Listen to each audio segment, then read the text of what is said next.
नमस्कार विद्यार्थियों, आज हम कक्षा 7 की कहानी चिड़िया की बच्ची का अध्ययन करेंगे, जो कि मनोवैज्ञानिक कहानीकार जैनेन्द्र कुमार जी द्वारा लिखित है। कहानी ऐसे शुरू होती है। माधव दास ने अपनी संगमरमर की नई कोठी बनवाई है। उसके सामने बहुत सुहावना बगीचा भी लगवाया है। उनका कला से बहुत प्रेम है, धन की कमी नहीं है और कोई बुरी आदत तो उन्हें छू नहीं गई है। सुंदर अभिरुचि के आदमी हैं। फूल पौधे, छोटे गोल कुंडों में लगे फुव्वारों में उछलता हुआ पानी उन्हें बहुत अच्छा लगता है। समय भी उनके पास काफ़ी है। शाम को जब दिन की गर्मी ढल जाती है और आसमान कई रंग का हो जाता है, तब कोठी के बाहर चबूतरे पर तख्त डलवाकर मसनद के सहारे वह गलीचे पर बैठते हैं और प्रकृति की छटा निहारते हैं। इनमें मानो उनके मन को तृप्ति मिलती है।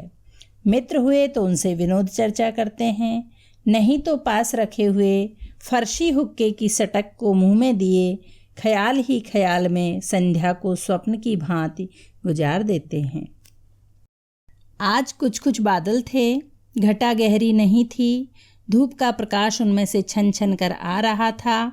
माधव दास मसनद के सहारे बैठे थे। उन्हें जिंदगी में क्या स्वाद नहीं मिला है, पर जी भरकर भी कुछ खाली सा रहता है। उस दिन संध्या समय उनके देखते देखते सामने की गुलाब की डाली पर एक चिड़िया आन बैठी। चिड़िया बहुत सुंदर थी। उसकी गर्दन लाल थी और गुलाबी होते होते किनारों पर जरा जरा नीली पड़ गई थी। पंख ऊपर से चमकदार शाह थे। उसका नन्हा सा सिर तो बहुत प्यारा लगता था और शरीर पर चित्र विचित्र चित्रकारी थी।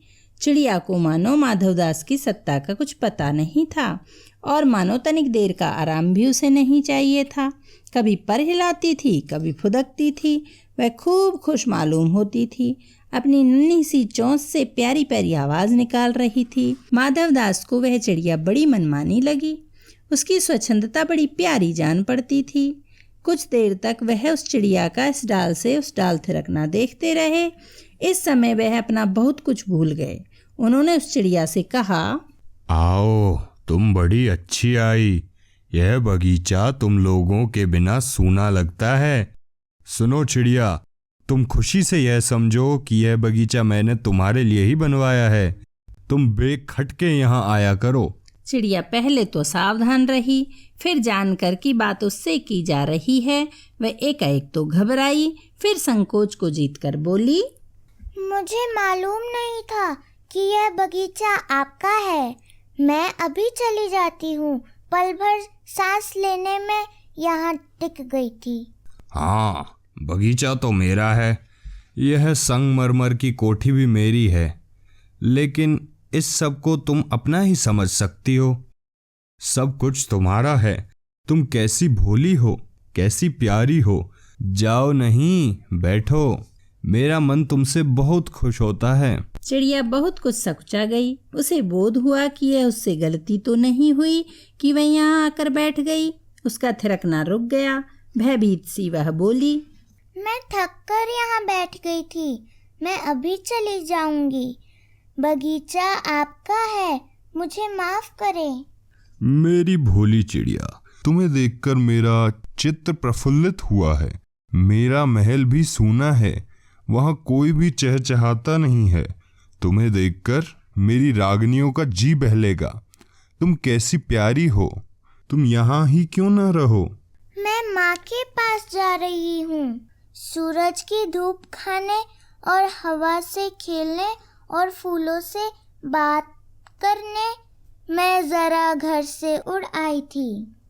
अब सांझ हो गई है और माँ के पास जा रही हूँ। अभी अभी मैं चली जा रही हूँ। आप सोच न करें। प्यारी चिड़िया, पगली मत बनो। देखो, तुम्हारे चारों तरफ कैसी बहार है। देखो, वह पानी खेल रहा है, उधर गुलाब हंस रहा है। भीतर महल में चलो, जाने क्या क्या ना पाओगी। मेरा दिल वीरान है, वहाँ कब हंसी सुनने को मिलती है। मेरे पास बहुत सा सोना मोती है। सोने का एक बहुत सुंदर घर मैं तुम्हें बना दूंगा। मोतियों की झालर उसमें लटकेगी। तुम मुझे खुश रखना। और तुम्हें क्या चाहिए? माँ के पास बताओ क्या है। तुम यहाँ ही सुख से रहो मेरी भोली चिड़िया। चिड़िया इन बातों से बहुत डर गई। मैं भटक कर तनिक आराम के लिए इस डाली पर रुक गई थी। अब भूलकर भी ऐसी गलती नहीं होगी। मैं अभी यहाँ से उड़ी जा रही हूँ। तुम्हारी बातें मेरी समझ में नहीं आती हैं। मेरी माँ के घोंसले के बाहर बहुतेरी सुनहरी धूप बिखरी रहती है। मुझे और क्या करना है? 2 दाने माँ ला देती हैं और जब मैं पर खोलने बाहर जाती हूँ तो माँ मेरी बाट देखती रहती हैं। मुझे तुम और कुछ मत समझो, मैं अपनी माँ की हूँ। भोली चिड़िया, तुम कहाँ रहती हो? तुम मुझे नहीं जानती हो? मैं माँ को जानती हूँ, भाई को जानती हूँ, सूरज को और उसकी धूप को जानती हूँ, घास, पानी और फूलों को जानती हूँ। महामान्य, तुम कौन हो? मैं तुम्हें नहीं जानती।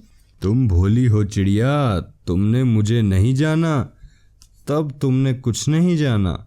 मैं ही तो हूँ सेठ माधव दास।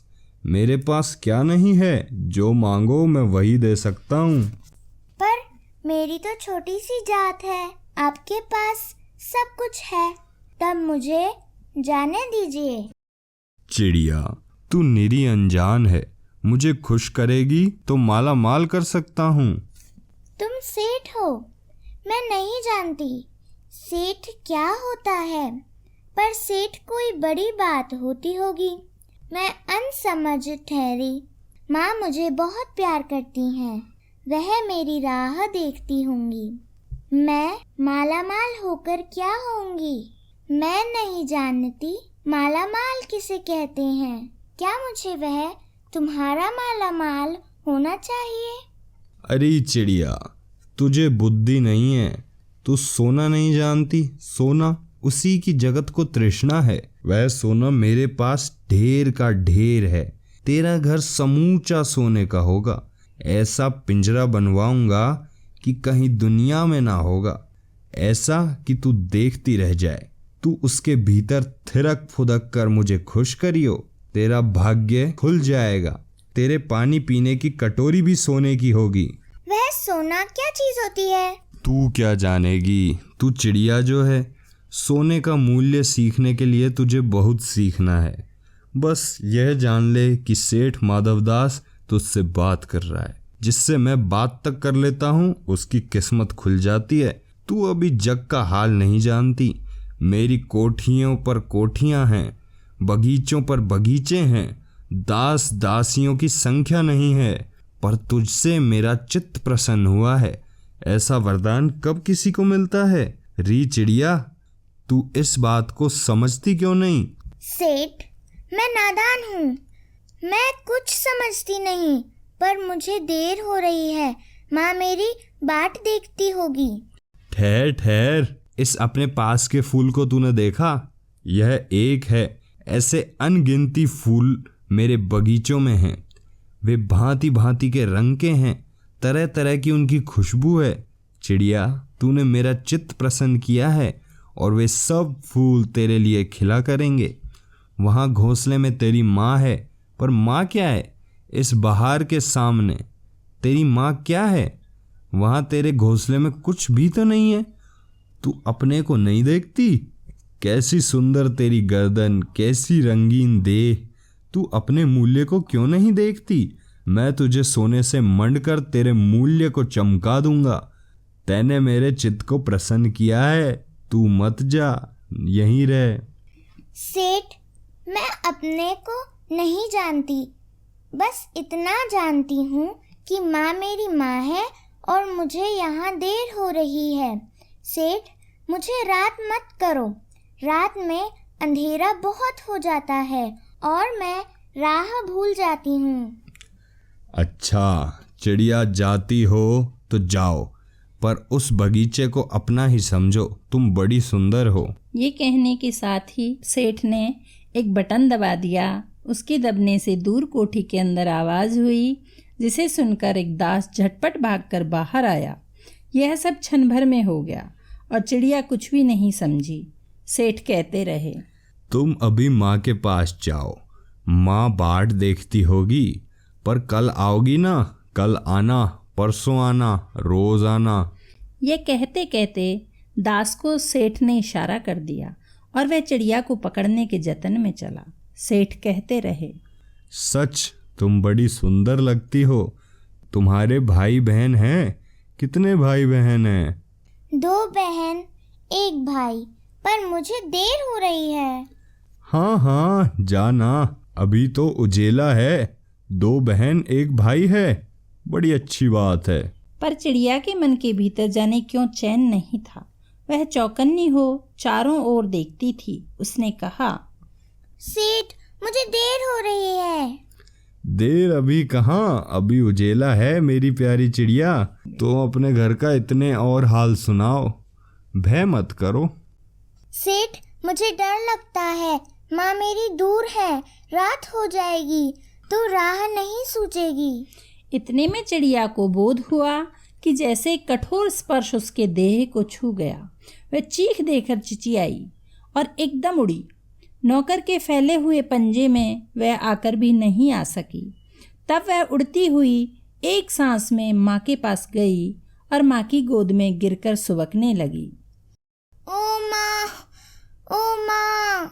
माँ ने बच्ची को छाती से चिपटा कर पूछा, क्या है मेरी बच्ची, क्या है? पर बच्ची कांप कांप कर माँ की छाती से और चिपक गई। बोली कुछ नहीं, बस सुबकती रही। ओ माँ, ओ माँ। बड़ी देर में उसे ढांढस बंधा और तब वह पलक मीच उस छाती में ही चिपक कर सोई, जैसे अब पलक ना खोलेगी। ये थी कहानी। मैं उम्मीद करती हूँ आपको कहानी बहुत पसंद आई होगी। यदि कहानी अच्छी लगी हो तो लाइक, शेयर, कमेंट करना बिल्कुल ना भूलें। हिंदी क्लासेस विद मुक्की चैनल को सब्सक्राइब अवश्य करें। वीडियो देखने के लिए बहुत बहुत धन्यवाद।